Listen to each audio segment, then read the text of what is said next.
सुस्वागतम, नमस्कार। आज का हमारा टॉपिक है सी सेक्शन के बाद होने वाले इन्फेक्शंस। मेरी काफ़ी सब्सक्राइबर फ्रेंड्स ये पूछती हैं कि उनको एक्सटर्नल स्टिचेस में कुछ प्रॉब्लम हो गया है या फिर उनको पस आ रहा है, और बहुत सारे ऐसे क्वेश्चंस आते हैं। कई बार तो उनको पता भी नहीं होता है कि उनको इन्फेक्शन हो गया है।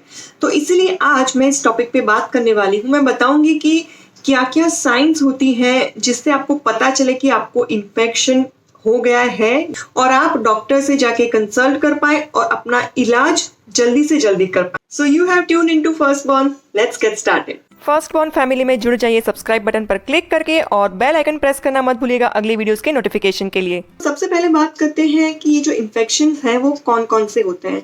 तो सी सेक्शन के बाद एक तो वाउंड इन्फेक्शन होता है, यानी कि आपके जो एक्सटर्नल स्टिचेस है उसके ऊपर जो इन्फेक्शन होता है उसे इंसिजन इन्फेक्शन भी कहते हैं।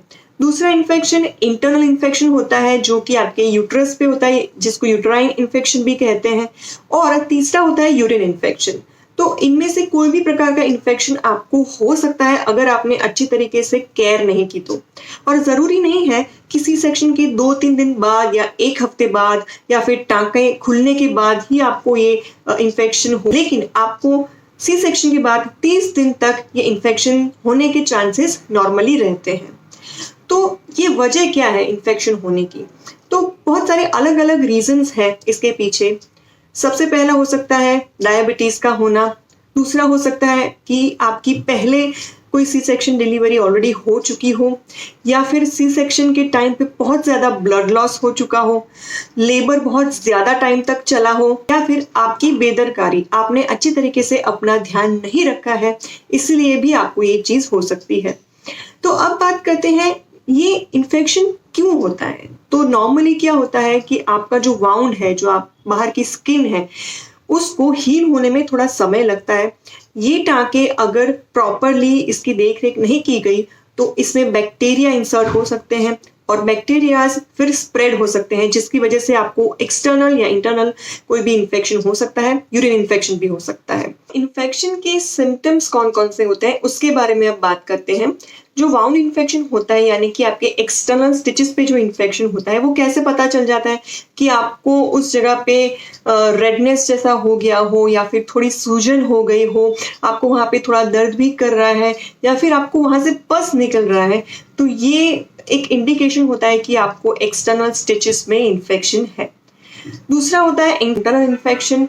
ये किस तरीके से पता चलेगा कि आपकी जो बॉडी है वो इंटरनल स्टिचेस जो कि डिसॉल्वेबल है उनको हील करने की कोशिश कर रही होती है अपनी इम्यून सिस्टम के थ्रू। यानी कि जिस तरीके से वैक्सीनेशन काम करता है उसी तरीके से आपके स्टिचेस के ऊपर आपकी इम्यून सिस्टम काम करती है और उनके सामने एंटीबॉडीज बनाती है। अभी इसमें अगर बैक्टीरिया या ऐसा कुछ एंटर हो जाता है तो उसकी वजह से इन्फेक्शन हो जाता है।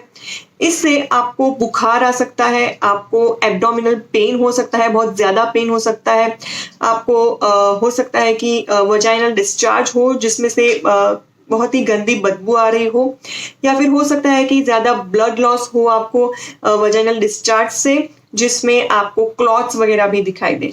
तो ये सारी चीज़ें इंडिकेट करती है कि आपको इंटरनली इन्फेक्शन हो सकता है। यूरिन इन्फेक्शन जिसके सिम्टम्स हैं आपको बुखार आना, यूरिन पास करते टाइम दर्द होना, या तो जलन होना, या फिर आपको ऐसा फील होता रहे कि आपको पी करने की ज़रूरत है, लेकिन जब आप जाएंगे तो आपको होगा नहीं और बहुत ही ज़्यादा दर्द होगा।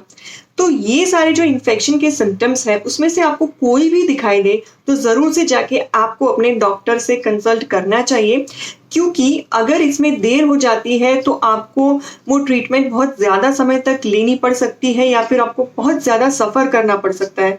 तो इसीलिए बेटर है कि आप जल्दी से जल्दी डॉक्टर को दिखा दें। अगर आप एक धक्का खा के आएंगे तो कोई प्रॉब्लम नहीं है, लेकिन चीज़ आपको ज़्यादा बढ़नी नहीं चाहिए। तो अब बात करते हैं आप क्या क्या ध्यान रख सकते हैं जिसकी वजह से आपको इन्फेक्शन होने के चांसेस बहुत कम होंगे या फिर नहीं होंगे। आपके जो एक्सटर्नल स्टिचेस वाली जगह है उसको आप ड्राई रखिए, क्लीन रखिए, अपने कपड़े थोड़े लूज पहनिए ताकि आपको वहां पे एयर सर्कुलेशन होता रहे और कोई और इन्फेक्शन के चांसेस ना रहे। आपको ये भी ध्यान रखना है कि आप खाना क्या खा रहे हैं, आप सही डाइट ले रहे हैं कि नहीं। विटामिन सी इंक्लूड करना या खाने में प्रोटीन इंक्लूड करना, ये सब चीजें भी आपके जो स्टिचेस हैं उसको हील करने में मदद करता है। आप उस जगह पे ज्यादा प्रेशर ना हो आपके पेट पे, वो आपको बहुत ही ध्यान रखना है। आपको भारी चीज नहीं उठानी है, आपको एकदम से झुकना करना नहीं है जिसकी वजह से आपके जो स्टिचेस हैं उस पे किसी भी प्रकार का प्रेशर आए। इनफैक्ट आपको अगर खांसी भी आती है तो भी आपको पेट पे हाथ रख के खांसी खानी है और ट्राई करना है कि खांसी आपको हो ही नहीं, क्योंकि जब खांसी आती है तो बहुत ही मुश्किल हो जाता है, स्टिचेस को संभालना बहुत ज्यादा दर्द होता है। तो आप अगर इन सब चीज़ों का ध्यान रखेंगे तो आई एम श्योर कि आपको इन्फेक्शन की कोई टेंशन नहीं होगी।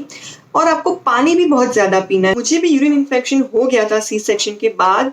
1 हफ्ते के बाद जब हम टाँके खुलवाने गए थे तब मुझे लगा कि हाँ चलो ये सब अभी अच्छा हो गया है, टाँकों में कोई प्रॉब्लम नहीं हुआ है एक्सटर्नल स्टिचेस में, तो अब तो भाई बिंदास अब घर पे रह के बस आराम करना है। और ये सोच के हम लोग सुबह हॉस्पिटल जाके आए और शाम को फिर से वापस गए, क्योंकि मुझे बुखार आ रहा था और यूरिन पास करते टाइम दर्द हो रहा था, तो इसीलिए दिखाया तो उसमें से यूरिन इन्फेक्शन निकला। तो फिर डॉक्टर ने एंटीबायोटिक्स मुझे प्रिस्क्राइब किए और ये कहा कि आपको कंपलसरी 4 से 5 लीटर पानी पीना ही है। अगर नहीं पिया आपने तो आपको इन्फेक्शन नहीं मिटेगा और आपको जो दवाई है वो रेगुलर टाइम पे 5 दिन तक लेनी है। तो मैंने ये चीज़ फॉलो की थी और इसीलिए मुझे यूरिन इन्फेक्शन है उसमें बहुत ही जल्दी फायदा हो गया था और मिट गया था। तो आपको ये चीज़ ध्यान रखनी है कि डॉक्टर ने आपको जो भी फॉलो करने के लिए कहा है वो आप ज़रूर से करिए, क्योंकि कई बार हमारी थोड़ी सी बेदरकारी हमारे बहुत सारे प्रॉब्लम्स को बढ़ा सकती है और हमारे दर्द को भी बढ़ा सकती है। एक तो सी सेक्शन के बाद दर्द ऑलरेडी होता है, ऊपर से ये सारी चीजें होती है तो हम फ्रस्ट्रेट हो जाते हैं।